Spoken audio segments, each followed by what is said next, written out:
ఎఫ్రాన్ అనే వ్యక్తిని, గడిపర్తి ఎఫ్రాన్ అనే వ్యక్తిని స్వర్గపురి 2లో హత్య చేయటం జరిగింది.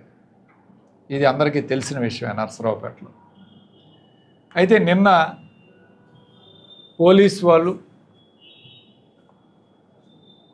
ఇతన్ని చంపింది నాగరాజు అనే వ్యక్తి అని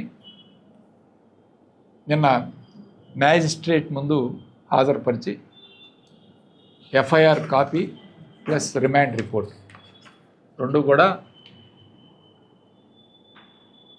ఈరోజు కోర్టు వారికి సబ్మిట్ చేయడం జరిగింది.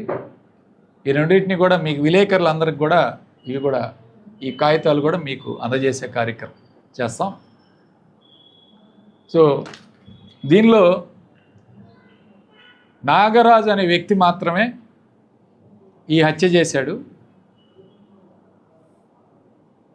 అతను ఒక్కడే చేశాడు, ఎవరి ప్రమేయం లేదు. అతన్ని ఈ ఇఫ్రాన్ అనే వ్యక్తి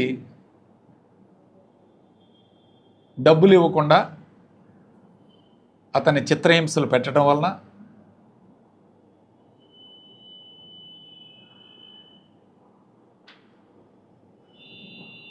అతను ఏదో కొన్ని వీడియోలు, ఇతని మీద వీడియోలు కూడా తీసి అతన్ని బాగా ఇబ్బంది పడుతూ అతన్ని ఒక తోటి సహాయకుడిగా లాగా కాకుండా ఒక తన కింద పనిచేసే వ్యక్తిగా ఇల్ట్రీట్ చేయటం వల్ల అతను ఈ హత్య చేశాడని చెప్పి అతనే స్వయంగా ఒప్పుకోవటం, దానికి సంబంధించిన వీడియోలు తీయటం, వీడియోలు కూడా పోలీసులు భద్రపరచటం, అట్లానే క్లియర్గా రిమాండ్ రిపోర్ట్లో అతన్ని చేసిన ఈ హత్య చేసినందుకు కారణాలు ఏమిటి కూడా క్లియర్గా పోలీసు వారు పేర్కొనడం జరిగింది. అయితే నిన్న కోర్టుకి సబ్మిట్ చేయడం జరిగింది. సో దీని ద్వారా ఈరోజు అదే అరమందర బాబు అబద్ధాల అరవింద్ బాబు అని ఈరోజు నిరూపించుకున్నాడు. లెగిస్తే అబద్ధాలు చెప్పటం. ఈరోజు ఎందుకు ఇలాంటి సంఘటనలు హత్యలు చేసినప్పుడు కూడా ఎదుటివారి మీద హత్య నెట్టి వైసీపీ వాళ్ళ మీద మేము చేసామని, అట్లానే ఖాదర్ అనే వ్యక్తి, వాళ్ళ తమ్ముడు అనే వ్యక్తి క్రిస్టియన్ పాలెంలో ఉంటారు, వాళ్ళు ఏదో చేశారని చెప్పి వాళ్ళ మీద చేయటం, వాళ్ళ వెనకాల నేనున్నానని చెప్పటం, కేవలం వ్యక్తిగత దూషణలు, వ్యక్తిగతంగా అతను మా మీద దుష్ప్రచారం చేయటం, గుడ్డగాలు చేయటం. ఈరోజు క్లియర్గా పోలీసు వారు మమ్మల్ని ఇరికించాలని, మమ్మల్ని కేసులో పెట్టాలని, ఖాదర్ కుటుంబ సభ్యుల్ని నన్ను కేసులో పెట్టాలని చెప్పి హోమ్ మినిస్టర్ దగ్గరికి వెళ్ళి కంప్లైంట్ చేశాడు, ఇన్ఛార్జ్ మినిస్టర్ దగ్గరికి వెళ్ళాడు. పోలీసు వాళ్ళు ఇంకా రోజు వాళ్ళ మీద ఒత్తిడి చేయటం, వాళ్ళ మీద ప్రెస్ మీట్లు పెట్టడం, ఐజీ గారిని కలవటం, ఎస్పీ గారిని కలవటం, ఇవన్నీ కూడా చేశాడు. ఏది చేయాలో అవన్నీ కూడా చేశాడు. ఇవాళ ఏమైంది, వాస్తవాలన్నీ బయటపోయి దాదాపు చనిపోయి అతను 17వ తారీఖు చనిపోతే 14, ఇవాళ ఒక 17 రోజులు దీని మీద పూర్తిగా ఇన్వెస్టిగేషన్ చేశారు, మళ్ళీ వెరిఫై చేశారు. పూర్తిగా ఈ ఖాదర్ అనే వాళ్ళ బంధువుల్ని, వాళ్ళ భార్యల్ని అందరినీ కూడా స్టేషన్ పిలిపించి విచారణ చేసి కాల్ డేటా తీసుకొని పక్కాగా ఈరోజు సాక్ష్యాలతో సహా, వీడియోలతో సహా ఈరోజు కోర్టుకి ప్రొడ్యూస్ చేయడం జరిగింది. ఎందుకు నువ్వు పరువు తీసుకుంటావు, ఎందుకు ఇలాంటి ఆరోపణలు మాట్లాడి చిల్లరగా మాట్లాడి రాజకీయాల్ని ఇలాంటి అనవసరమైన వ్యక్తిగత ఆరోపణలు, వ్యక్తిగత దూషణలు చేసే కార్యక్రమం ఎందుకు చేస్తున్నారు అని ఈరోజు నేను అడుగుతున్నాను. ఇదే బాలకోటిరెడ్డి హత్యను కూడా ఇదే విధంగా చేశాడు.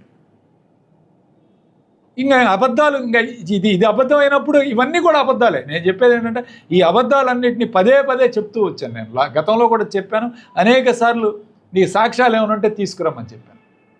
ఏమి తేడు సాక్ష్యాలు ఏం మాట్లాడు, ఎక్కడ మీడియా వస్తే అక్కడ మాట్లాడతాడు. నిన్న గుడుల దగ్గర కూడా మాట్లాడుతున్నాడు ఈ హత్యల గురించి. ఎంత చీప్ అంటే నిన్న వాళ్ళు ప్రొడ్యూస్ చేసి పోలీసు వారు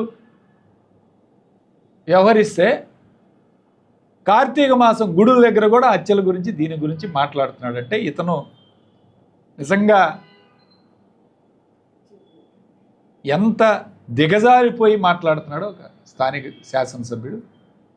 ఒక దిగజారుడు మాటలు, దిగజారుడు చేతలు, ఏ ఒక్క పని చేయలేడు. ఇదిగో ఇలాంటి ఆరోపణలు చేసి పబ్బం గడుపుకోవాలని చూస్తున్నాడు. ఇదే బాలకోటిరెడ్డి హత్యలో కూడా ఇదే విషయం జరిగింది. అప్పుడు కూడా చెప్పాం మేము, అయ్యా మీ పార్టీ వాడు చంపాడు వెంకటేశ్వర రెడ్డి, అతనే సరెండర్ అయ్యాడు, అతన్ని నీ ఫోటోలు పెట్టుకొని దిగిన ఫోటోలు ఉన్నాయి, తెలుగుదేశం కాదు వైసీపీ. ఎటువంటి ఆరోపణలు చేయరు, ఎటువంటి ఆధారాలు చూపించడు. ఈ విధంగా తిని ఇష్టం వచ్చినట్టు మాట్లాడటం, ఇతని అబద్ధాలు చెప్పటం ప్రజలు ఇప్పటికైనా గమనించాలి. నరసరావుపేట ప్రజలు ఇప్పటికైనా ఇతని వ్యక్తిత్వం ఏంది, ఇతను ఎలాంటి వాడు అనేది ఈరోజు గమనించాలని చెప్పి ప్రజలకు నేను విజ్ఞప్తి చేస్తున్నాను.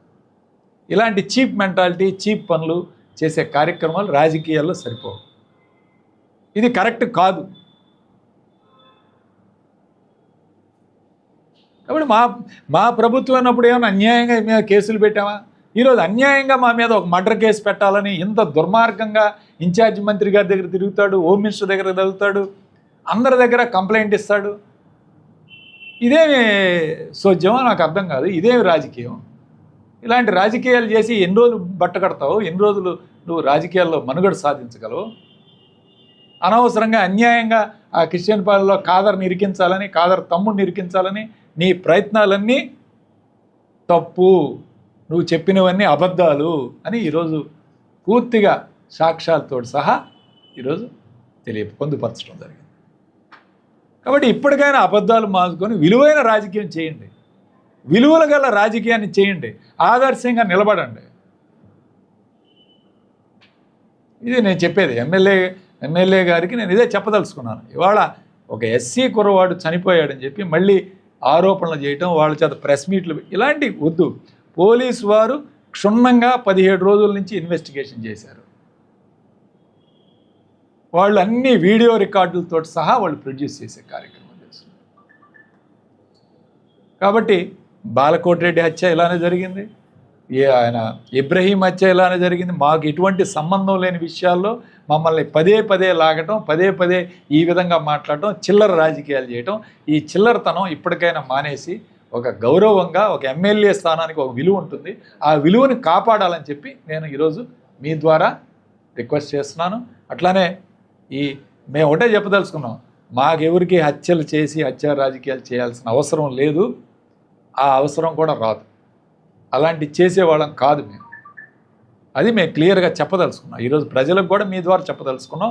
ఖచ్చితంగా దీని మీద ఈ ఎమ్మెల్యే చేస్తున్న నాటకాలు, ఎమ్మెల్యే చేస్తున్న మాటలు, దొంగ మాటలు, అబద్ధపు మాటలు ప్రజలు నమ్మకూడదని చెప్పి ఈరోజు మేము క్షుణ్ణంగా ఈరోజు ప్రజలకు వివరాలు తెలియజేస్తున్నాం. ఈరోజు మీకు కూడా ఈ రికార్డులు ఇవన్నీ కూడా విలేకరులకు ఇస్తున్నాం. దయచేసి ఇవి కూడా మీరు క్షుణ్ణంగా ప్రజల్లోకి తీసుకువెళ్ళాలని కోరుకుంటున్నాను.